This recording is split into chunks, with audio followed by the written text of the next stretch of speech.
Hi hello అందరికీ నమస్తే, బాగున్నారా?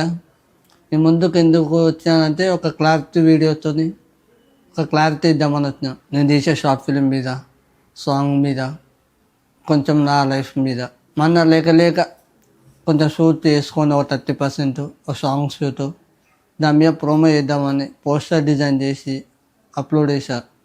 రెస్పాన్స్ బాగుంది, కానీ దానిపైన ఏడుపు కూడా అంతే ఉంది. 80% డిసప్పాయింట్ చేసేటోళ్ళు ఉంటే 20% సపోర్ట్ చేసేటోళ్ళు.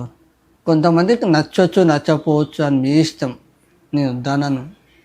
కానీ నా మీద వడి ఏడవడం కొంచెం ఆపితే, ఏడిసినా పర్లేదు, నాకేం లేదు, కొత్త అలవాటు అయిపోయింది, ఏడవండి. బేసిక్గా నేను చేసే షార్ట్ ఫిలిం మీద కూడా కొంచెం బేసిక్ స్టోరీ లైన్ చెప్తా. బేసిక్గా one side love story, 4-5 love స్టోరీలు కలిపి ఒక స్టోరీ కిందకి కన్వర్ట్ చేశా. సో దాని మీద చిన్న వర్క్స్ చేస్తున్నా, చిన్న చేంజెస్. దానివల్ల కొంచెం డిలే అవుతుంది. నేనే ఓన్గా సాంగ్ రాసుకున్నా, ఈ షార్ట్ ఫిల్మ్ తగ్గట్టు సాంగ్ తీద్దామని. కొంచెం లేట్ అయినా పర్లేదు, కానీ కొంచెం బెటర్ అవుట్పుట్ చూద్దామని అయ్యాను.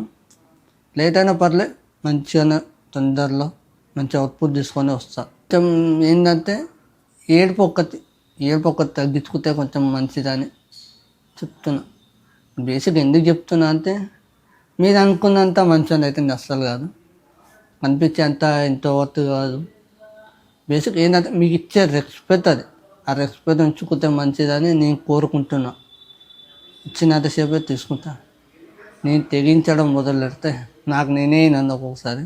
మీ పని మీది, నా పని నాది.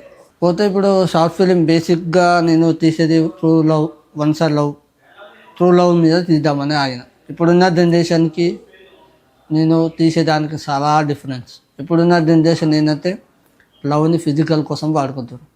నేను ఆ లవ్ అంటే ఏంది, దాని విలువ ఏంది అనేది చూపిద్దామని నేను తీస్తున్నాను. ద డిఫరెన్స్ అంతే. నా స్టోరీలో బేసిక్ వన్ లైన్, బాగా వాడే లైన్ ఒకటే.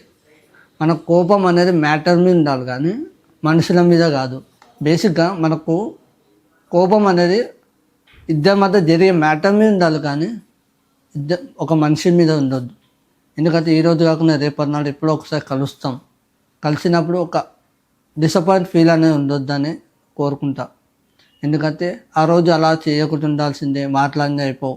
ఎంత గొడవ ఉన్నా సరే, ఇద్దరి మధ్యలో కన్వర్జేషన్ ఉండకపోయినా సరే, కలిసినప్పుడు పలకరించడం. మ్యాటర్ మీద కోపం ఉంచుకోవాలి, కానీ వ్యక్తి మీద కాదు. నన్నుగా ఉంచురి, అంతేగాని నన్ను మాత్రం గెలకకండి, దండం పెడతా. అండ్ వన్ మోర్ థింగ్, మొన్న ఒకటి విన్నా. ఏంటి, నాకు 3-4 లవర్లు రాని. బేసిక్గా ఒకరితో అయితే గతి లేదు, ఒక్కరు కూడా 3-4 అంటే ఇట్లా నమ్ముతారు మీరు. అల్లడం కూడా బాగా అల్లుతారు. సరే, బేసిక్గా నా అమ్మాయిలతో తిరుగుతా, వాళ్ళు నా ఫ్రెండ్స్, నా చెల్లెళ్ళు, అంతేగాని దాంట్లో ఏం తేడా లేదు. దాన్ని కూడా మీరు తప్పే చూసుకుంటా అంటే ఇక మీ ఇష్టం. నీ దానికి డిబేట్ పెట్టాల్సిన అవసరం నాకు లేదు. మీ పంచాయతీ మీరు చూసుకోరు. ఇష్టం వచ్చినది చేస్తా, నీ మీద అది చేస్తా, ఈ నేను చేస్తా అంటే ఏం చేద్దాం అనుకుంటున్నా చేసుకోరు. నేను కూడా రెడీగా ఉన్నా, ఎంత అయితే అంత చూసుకుందాం. బేసిక్ ఏంటంటే కొంచెం నన్ను గెలుకొద్దని కోరుకుంటా. మీ పంచాయతీ మీరు చూసుకోరు, నా పంచాయతీ నేను చూసుకుంటా. నా పని నేను చేసుకుంటూ పోతున్నా. నేను చేసే షార్ట్ ఫిలింలో కూడా కొంచెం కొన్ని క్యారెక్టర్స్ కావాలి. నీకు ఎవరికైనా ఇంట్రెస్ట్ ఉన్నట్టే రాదండి, నాకు డిఎం చేయండి, లేదా నాకు మెసేజ్ చేయండి పర్సనల్. నేను క్లారిటీ ఇస్తున్నా. నా షార్ట్ ఫిలింలో లవ్ సంబంధించి ఓన్లీ ట్రూ లవ్, అంటే ఒక వన్ సైడ్ లవ్, అంతేకాని 2 సైడ్ నుంచి ఉండదు.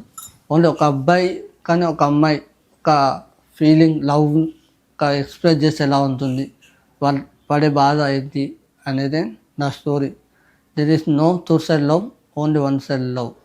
This is the clarity I'm giving, and thank you, support me. నన్ను తప్పుగా అనుకోవద్దు, ఏదో క్లారిటీ ఇద్దామని నేను ముందుకు ఈ వీడియోతో వచ్చిన, అంతేగాని నా గురించి నా అనుకునే వాళ్ళకి తప్ప నేను ఎవరికి ఎక్స్ప్లెయిన్ చేయాల్సిన అవసరం లేదు. I don't want to care about them. నేను ఎక్కువ సీరియస్ ఎందుకు అవ్వట్లేదు అంటే, నేను కొంతమందికి మాట ఇస్తా కాబట్టి ఇంత సైలెన్స్ ఉంది. ఇక మీ ఇష్టం. Thank you.